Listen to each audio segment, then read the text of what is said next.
कहते हैं जब सब्र टूटता है तो विनाश जन्म लेता है। ये कहानी किसी आम इंसान की नहीं है। ये कहानी है उस आग की जो चुप रहती है लेकिन जब भड़कती है तो पूरी दुनिया जला देती है। इस बार दुश्मन को ना कानून रोक पाएगा ना सत्ता, लेकिन सामने वो खड़ा है जिसका धर्म सिर्फ न्याय है और जिसकी सजा सिर्फ मौत है। इस बार की अखंडा में शांति नहीं चेतावनी है और सीधा युद्ध भी है। हर वार में गुस्सा, हर सांस में आग और हर कदम पर मौत का ऐलान। तो दोस्तों तैयार हो जाइए अखंडा 2 मूवी के एक्सप्लेनेशन के लिए। वीडियो स्टार्ट करते हैं, लेकिन उससे पहले चैनल को सब्सक्राइब करके नोटिफिकेशन बेल को ऑल पर कर दीजिए ताकि मूवीज और वेब सीरीज का लेटेस्ट एक्सप्लेनेशन सबसे पहले आप तक पहुंच सके। तो फिल्म की शुरुआत अखंडा 1 के एंडिंग से होती है, जहां अखंडा के गुरुजी अखंडा से कहते हैं कि अभी तक जो हुआ है वो तो बस एक शुरुआत है, आगे तो बहुत बड़ा संकट आने वाला है और जितनी शक्तियां तुम्हारे अंदर है वो शक्तियां उस संकट को नहीं रोक पाएगी, इसलिए तुम्हें अष्ट सिद्धि की अधीर साधना करनी पड़ेगी। अगर तुमने ये कर लिया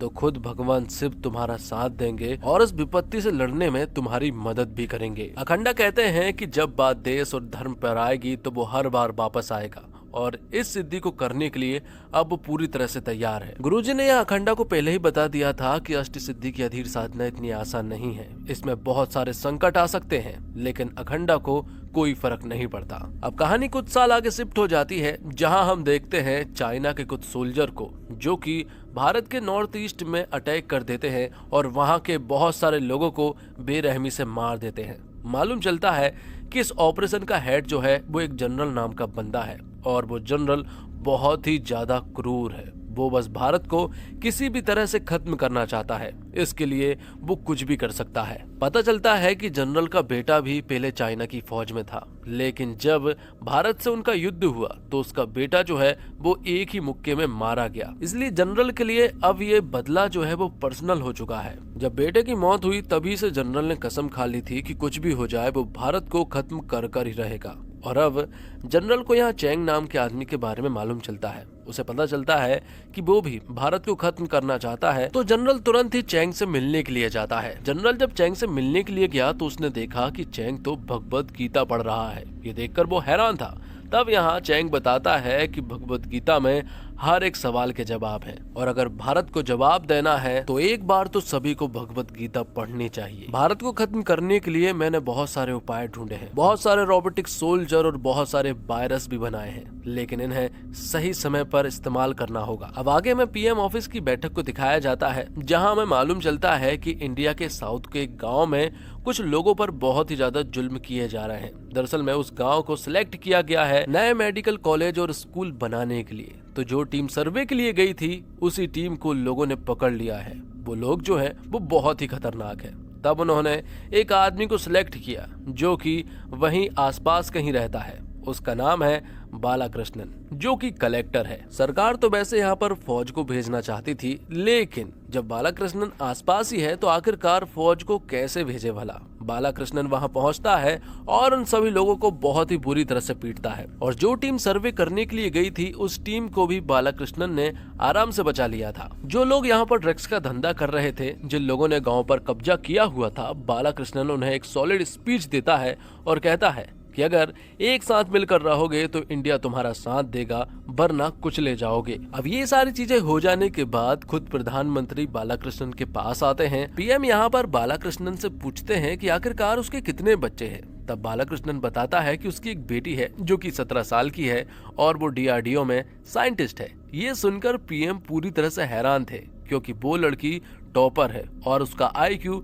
226 है। उस लड़की का नाम जननी है और वो बहुत ही ज्यादा इंटेलिजेंट है। फिलहाल जननी हिमाचल प्रदेश में एक प्रोजेक्ट पर काम कर रही है। दरअसल में वो लोग एक बायोशील्ड बना रहे हैं जो कि इंडियन आर्मी के बहुत ज्यादा काम आएगा। एक बार जब ये बायोशील्ड बनकर तैयार हो जाएगी तो इंडियन आर्मी जो है वो एक अलग लेवल पर पहुंच जाएगी। वैसे बायोशील्ड पूरी तरह से बनकर तैयार है, लेकिन उसे अभी तक इंसान पर ट्रायल नहीं किया गया है और इसी पर उनकी पूरी टीम जो है वो काम कर रही है। अब कुछ दिनों के लिए जननी जो है वो अपने घर आती है क्योंकि उसका जन्मदिन था। वो अपने साथ अपनी मैडम को लेकर भी आई थी, जहाँ बालाकृष्णन उनका स्वागत करता है और उनकी बहुत ज्यादा देखरेख करता है। साथ ही हमें बालाकृष्णन की माँ को बताया जाता है जो कि बीमार है। उन्हें भगवान से बहुत ज्यादा चिढ़ है। वो भगवान को नहीं मानती है क्योंकि उनकी 2 बेटे थे, एक बालाकृष्णन और दूसरा अखंडा। लेकिन उन्हें ऐसा लगता है कि भगवान ने उनके दूसरे बेटे अखंडा को छीन लिया है, इसलिए वो भगवान को हमेशा कोसती रहती है। यहाँ बालाकृष्णन की माँ ने यहाँ बालाकृष्णन से कहा था कि जब उसकी मृत्यु होगी तो उसको अंतिम अग्नि जो है वो अखंडा दे और तभी उसे शांति मिलेगी। लेकिन ये तो हो नहीं सकता, बालाकृष्णन बहुत अच्छे से जानता है। अब आगे हम देखते हैं जनरल को, जो कि चैंग के साथ था। और चैंग यहाँ पर जनरल को एक ऐसा नाम बताता है जो कि भारत को अंदर से खत्म करना चाहता है और वो इंडिया का ही आदमी है। उसका नाम है अजीत ठाकुर, जो कि एक बहुत बड़ा पॉलिटिशियन है और फिलहाल की सरकार का विपक्ष का लीडर है। उसका सपना है प्रधानमंत्री बनना, लेकिन पिछले इलेक्शन में ये हो नहीं पाया। और इसी गुस्से में अब अजीत ठाकुर इस सरकार को बदनाम करने के लिए कुछ भी कर सकता है, कितने भी लोगों को मार सकता है, कितने भी लोगों पर अन्याय कर सकता है।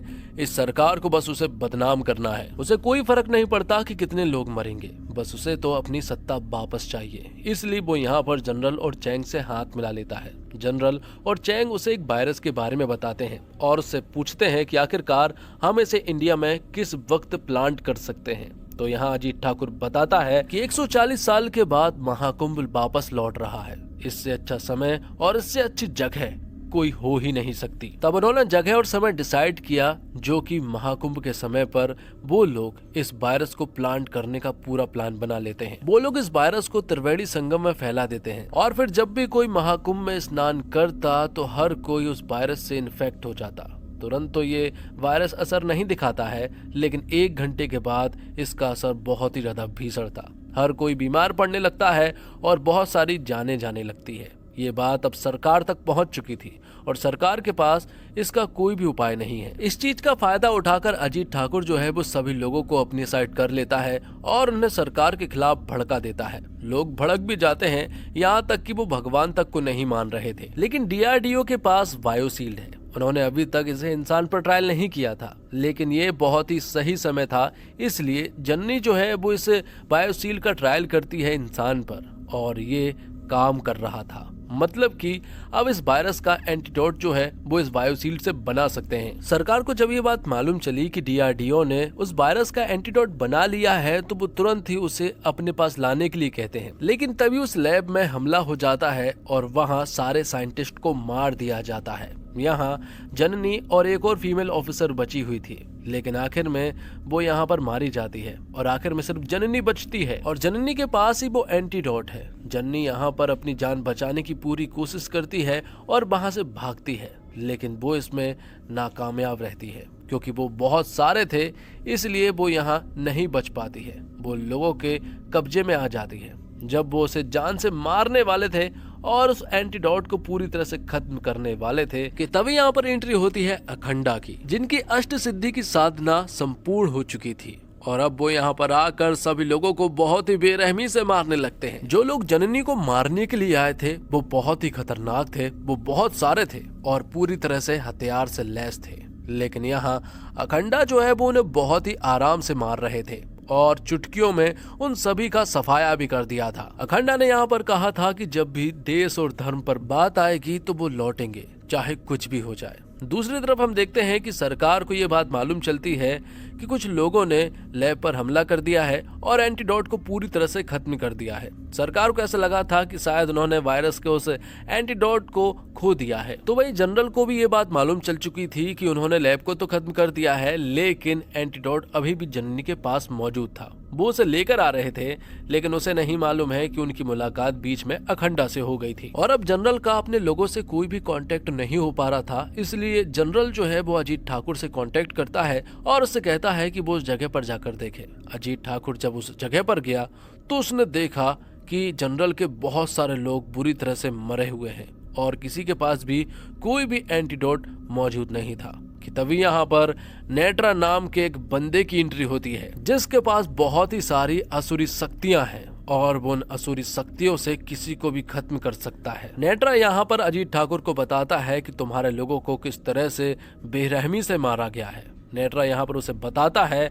कि जो काम मुझे सालों पहले कर देना चाहिए था, अब उस काम को खत्म करने का टाइम आ चुका है। नेत्रा बताता है कि तुम्हारा और मेरा संबंध बहुत पुराना है। तुम्हारे पिता की भी मैंने मदद करने की पूरी कोशिश की थी। तब मैं इतना शक्तिशाली नहीं था, लेकिन अब मैं बहुत शक्तिशाली हूँ। नेत्रा बताता है कि सालों पहले तुम्हारे पिताजी मेरे पास आए थे। वो भी तुम्हारी तरह सत्ता हासिल करना चाहते थे, इसीलिए हमने बहुत सारे नेता को काली शक्तियों के द्वारा मरवा दिया था। लेकिन फिर भी तुम्हारे पिताजी को वो सत्ता नहीं मिल पाई थी, क्योंकि उनके बीच में एक ऐसा आदमी खड़ा था जिसे हम हरा नहीं पाए। जब तुम्हारे पिताजी के साथ मैं एक आखिरी बार काली शक्तियों की पूजा कर रहा था, तब उस वक्त वो इंसान आ गया था जिसने इस पूरे यज्ञ को पूरा का पूरा तबाह कर दिया था।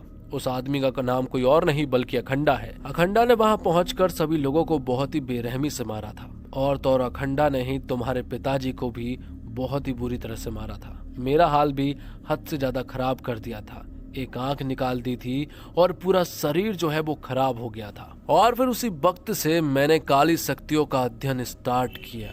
अब मैं इतना ज्यादा शक्तिशाली हूँ कि अखंडा जैसे 10 लोगों को मैं आराम से एक बार में मार सकता हूँ। बस मुझे अखंडा से मिलना है और उसे खत्म करना है। जो तुम्हारे पिता को सत्ता चाहिए थी, अब वो सत्ता मैं तुम्हें दिलवाऊंगा। दूसरी तरफ हम देखते हैं कि अखंडा और जननी जो है वो एक गांव में जाते हैं, जहां जननी को बहुत अच्छे से मालूम है कि अखंडा उसके बड़े पापा है, और वो उनसे घर चलने के लिए कहती है क्योंकि उनकी माँ की हालत बहुत ज्यादा खराब है। लेकिन इन सब चीजों से अखंडा को कोई फर्क नहीं पड़ता, क्योंकि उन्होंने सब कुछ त्याग दिया है। अब अखंडा जिस गाँव में पहुँचते हैं, वो उस गाँव में पहुँच कर उस मंदिर की फिर से स्थापना करते हैं, क्योंकि अब यहाँ पर कोई भी भगवान में नहीं मानता था।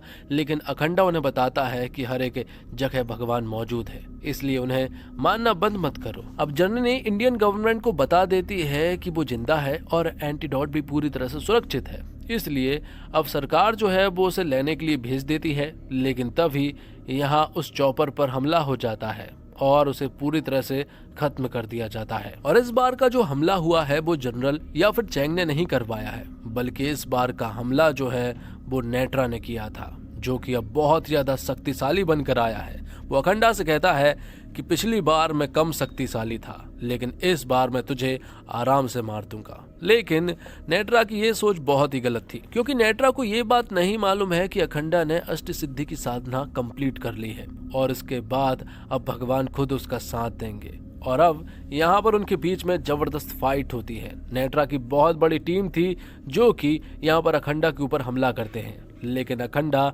उन सभी को पिछली बार जैसे आराम से मारा था उसी तरह से बहुत ही आराम से मार गिराता है। और आखिर में जब नेत्रा से सामना हुआ तो नेत्रा को भी वो बहुत ही बुरी तरह से मार डालते हैं। तो अब नेत्रा का किस्सा तो यहीं पर खत्म हो जाता है। अब बार बार काली शक्तियों का अध्ययन करने की कोई जरूरत नहीं है। अब ये सारी चीजें हो जाने के बाद यहाँ पर जननी जो है वो अखंडा को बताती है कि दादी का देहांत हो गया है, और उनकी आखिरी इच्छा यही थी कि अंतिम अग्नि जो है वो आप उन्हें थे, लेकिन अखंडा वहां नहीं जा सकता है। जननी बताती है कि वो आपका सालों तक इंतजार करती रही। अगर आप एक बार उन्हें दिख जाते तो शायद वो और ज्यादा जी जाती, लेकिन आपका इंतजार करते करते वो मर गई। लेकिन आप फिर भी उनकी अंतिम इच्छा पूरी नहीं करेंगे। शायद आप में और आपके भगवान में दिल ही नहीं है। दूसरी तरफ अखंडा की माँ का अंतिम संस्कार हो रहा था, जहाँ सभी को ऐसा लग रहा था कि अखंडा नहीं आएगा, और ऐसा बालाकृष्णन को भी लग रहा था, क्योंकि सालों से अखंडा घर नहीं आया था। भले ही माँ की आखिरी इच्छा थी, लेकिन वो यहाँ पर नहीं आएगा।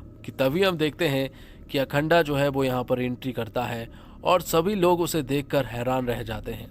और यहाँ अखंडा आते ही अपनी माँ को अंतिम अग्नि देता है और तुरंत यहाँ से चला जाता है। तब हमें बताया जाता है कि जिस इंसान ने अखंडा की माँ को अग्नि दी है वो दरअसल में अखंडा नहीं थे, बल्कि वो साक्षात भगवान शिव थे। तब अखंडा की माँ की आत्मा बाहर आती है और वो यहाँ भगवान शिव से बात करती है। भगवान शिव बताते हैं कि तुम्हारा लड़का जो है वो मेरे लिए इतना सब कुछ कर रहा है, मैं तुम्हारे लिए इतना तो कर ही सकता था। दूसरी तरफ हम देखते हैं कि पूरी इंडियन गवर्नमेंट जो है वो अब अखंडा के पास पहुंच जाती है। अखंडा बताता है कि अभी ये युद्ध खत्म नहीं हुआ है, अभी तो ये युद्ध शुरू हुआ है। जिन लोगों ने ये सब कुछ किया है उन सभी लोगों को मैं मार कर रहूंगा, जिसे आप अपनी भाषा में सर्जिकल स्ट्राइक कहते हैं। कुछ मिनिस्टर्स कहते हैं कि अगर ऐसा हुआ तो युद्ध छिड़ सकता है, तो यहाँ अखंडा कहता है कि मैं युद्ध करने ही जा रहा हूँ और उन सभी लोगों को खत्म कर रहूंगा, क्योंकि उन लोगों ने मेरे देश और मेरे धर्म को खत्म करने की कोशिश की थी, इसलिए अब मैं उन्हें नहीं छोड़ सकता। उन्हें तो मौत की सजा ही मिलेगी।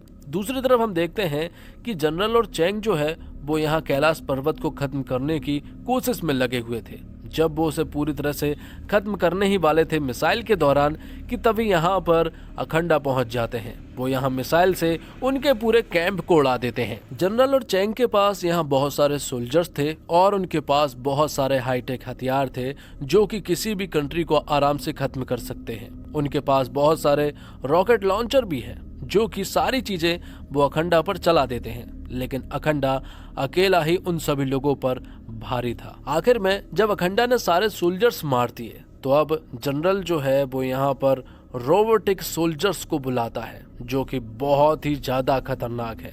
इन्हें बनाने में उन्होंने बहुत सारा समय बिताया है और बहुत सारा पैसा भी खर्च किया है। जब उनका सामना अब अखंडा से होता है तो वो सारे रोबोटिक सोल्जर जो है वो अखंडा के ऊपर सख्ती मार देते हैं और अब ऐसा लग रहा था कि शायद अखंडा जो है वो मारा जाएगा, लेकिन तभी यहाँ पर अखंडा के अंदर एक विश्व शक्ति आती है जो कि इन सारे सोल्जर्स को मारने में कामयाब होती है। और फिर आखिर में अखंडा ने मिस्टर चैंग जनरल को मार डाला था और उसने अजीत ठाकुर को छोड़ दिया था क्योंकि अजीत ठाकुर अब समझ चुका था कि भगवान है और देश की सुरक्षा करना कितना ज्यादा जरूरी है। और इसी के साथ ये फिल्म यहीं पर समाप्त हो जाती है। तो दोस्तों उम्मीद करता हूँ आपको वीडियो पसंद आई होगी। वीडियो पसंद आई हो तो वीडियो को लाइक जरूर कीजिएगा और चैनल को भी सब्सक्राइब कीजिएगा ताकि आपको इसी तरह के लेटेस्ट और फ्रेश कंटेंट मिलते रहे। मिलते हैं और कमाल की वीडियो के साथ, तब तक के लिए आप हमारे चैनल के साथ बने रहिए। धन्यवाद। जय हिंद, जय भारत, जय श्री राम।